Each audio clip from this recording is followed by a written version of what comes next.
हम परिवार नहीं चुन सकते, पर एक रिश्ता है जो हम खुद चुनते हैं, दोस्ती का। दोस्ती हमारी संगति बनती है और संगति हमारा व्यक्तित्व तय करती है। इसलिए इसमें कोई अतिशयोक्ति नहीं होगी अगर यह कहा जाए कि दोस्त हमारे ही व्यक्तित्व का प्रतिबिंब होते हैं, इसलिए वो आसानी से बन भी जाते हैं। पर दोस्ती निभाना शायद ही आसान हो, और दोस्ती करने और निभाने का सफर मैंने कभी तय नहीं किया था, अब तक तो नहीं। पार्थ बेटा, अब भी सोच लो, अगर मन नहीं मान रहा तो घर चलो, वहीं किसी यूनिवर्सिटी में दाखिला ले लेना। टॉप किया है तुमने, हर कोई ले लेगा तुम्हें। यहाँ पता नहीं तुम्हारा रूममेट कैसा होगा, किस धर्म का, किस जाति का, नहाता होगा या नहीं, फूंकता तो नहीं होगा, पूछता होगा कि नहीं, अय्याश तो नहीं होगा, हमारे भोले भाले बेटे को बिगाड़ तो नहीं देगा कहीं। अरे बस करो चिंतन मुखी, तुम तो ऐसे कह रही हो जैसे हमारा बेटा बड़ा आलोकनाथ है। जाओ गाड़ी में बैठो, बाप बेटे थोड़ा बात करेंगे मर्दों वाली। हाँ जा रही हूँ, ख्याल रखना पार्थ। चलो अब बाप भी कुछ सलाह दे दे अपने बेटे को। बेटा, ये जो रूममेट होते हैं ये एक कपल है, एक अरेंज्ड मैरिज वाला जोड़ा जिसकी अभी अभी शादी हुई है, पर एक दूसरे के नाम के अलावा कुछ नहीं पता। दोनों का स्वभाव अब भी घूंघट और सेहरे से ढका है। जब यह हटेगा तब या तो तुम्हारा नया दोस्त बनेगा या सिर्फ एक रूममेट। पर कुछ भी हो, रहना दोनों हालात में है। भिन्नता में भी समानता ढूंढना और एक दूसरे के लिए ढलना इस सफर को आसान बना देगा, पर एक दूसरे के अनुसार नहीं ढलना, वरना हमारा पार्थ कहीं खो जाएगा। चलो मैं निकलता हूँ, इससे पहले हमारी चिंतन मुखी फिर फड़फड़ाती यहाँ आ जाए। पिताजी तो चले गए, पर इतनी गहरी बातें कर गए, जैसे शशि थरूर की अंग्रेजी हो, शब्दकोश चाहिए समझने के लिए। और मुझे एक रूममेट, अर्जुन नाम था उसका, कद काठी मेरी तरह, सांवला रंग, और मेरी आंखें उसे देखती ही रह गईं। ऐसा नहीं था कि वो सुंदर था, पर वो था। हाय राम, ये क्या हो गया? मेरे रूम में मेरा पार्टनर वो निकला। अगर घर में पता चला तो बुला लेंगे। वापस रूम चेंज की अर्जी डालनी पड़ेगी जल्दी, अभी इसी वक्त। हद हो गई, मतलब अब ऐसे लोगों के लिए अलग हॉस्टल क्यों नहीं बनवाते? ठीक है, कानून ने मान्यता दे दी है, मैं भी कोई नफरत नहीं करता, पर 4 साल तक ऐसे इंसान के साथ कैसे? भय की एक लहर अंदर बह रही थी और कंपन से मेरी सांसें गहरी हो रही थी। हाय अर्जुन, उसने हाथ आगे बढ़ाया और मैंने पैर पीछे, जानबूझ के नहीं किए कसम से, पर हिम्मत नहीं थी कि किसी वैसे से हाथ भी मिलाए। हे गंगा मैया, आंटी सास कहाँ फंसा दिया? कौन सा पाप किए थे? लगता है पिताजी की जीभ पर सरस्वती विराजमान थी।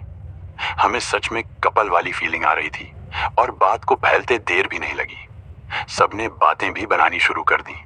इधर अर्जी भी खारिज हो गई। वजह दी गई, आप एक असांप्रदायिक देश के युवा है, यह कारण आपसे अपेक्षित नहीं था, और मुझे इस यूनिवर्सिटी से यह अपेक्षित नहीं था। 4 साल एक तरफ इंजीनियरिंग दिमाग खाएगी और दूसरी तरफ उसका डर। दोस्ती तो छोड़ो, मैं दुश्मनी भी नहीं कर सकता इसके जैसे से। जिंदगी क्या इससे बुरी हो सकती थी? अर्जुन पार्थ एक ही इंसान के नाम थे, पर यहाँ तो लिंग भी भिन्न है। अब कौन सी समानता ढूंढूं मैं? शुक्र है हमारे डिपार्टमेंट अलग थे, वरना नर्क बन जाती जिंदगी। खैर, दिन बीतते गए, ऐसे ऐसे ही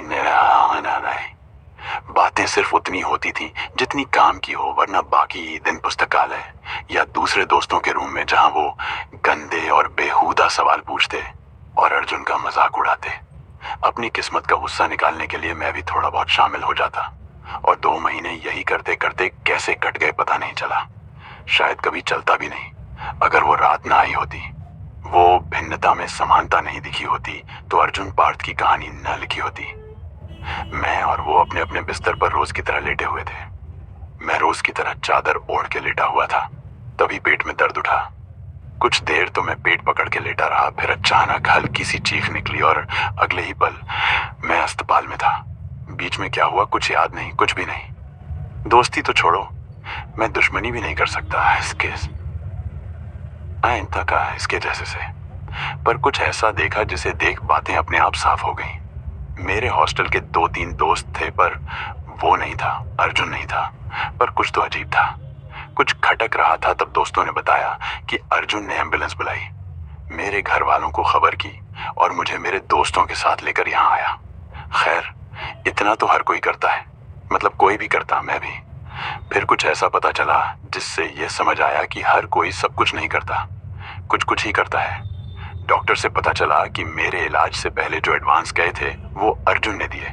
मुझे बदहजमी हुई थी और फर्स्ट एड भी अर्जुन ने ही दी थी। जो फॉर्म उसने भरा था उसमें मेरे से रिश्ता लिखा था, पर वो रिश्ता जो उसने तो पहले दिन से माना और आज निभाया, और मैंने तो कभी सोचा भी नहीं, इंसानियत का। उसने मुझे अपना भाई माना और मैंने उसे दुश्मनी लायक भी नहीं समझा। वो मुझे मेरी असुविधा से बचाने के लिए अस्पताल से चला गया और मैं हर रोज कमरे से बाहर निकल जाता, उसे इस असुविधा का एहसास दिला के। अर्जुन वो है, इस बात का एहसास उसे मैंने हर रोज दिलाया, पर उसने इस भिन्नता में भी समानता ढूंढ ली। मैंने नहीं, उसने हालातों में जीना सीख लिया। मुझे नहीं पता कि उसकी यह भिन्नता बीमारी है या सिर्फ सोच, पर यह दोस्ती की एक बंदिश कभी नहीं बन सकती। और मेरा रूममेट सच में मेरी खुशी के लिए ढल गया, वैसे ही जैसे दोस्त ढलते हैं। वो मेरा प्रतिबिंब तो नहीं, पर हाँ, मेरा दोस्त मेरी प्रेरणा बन गया।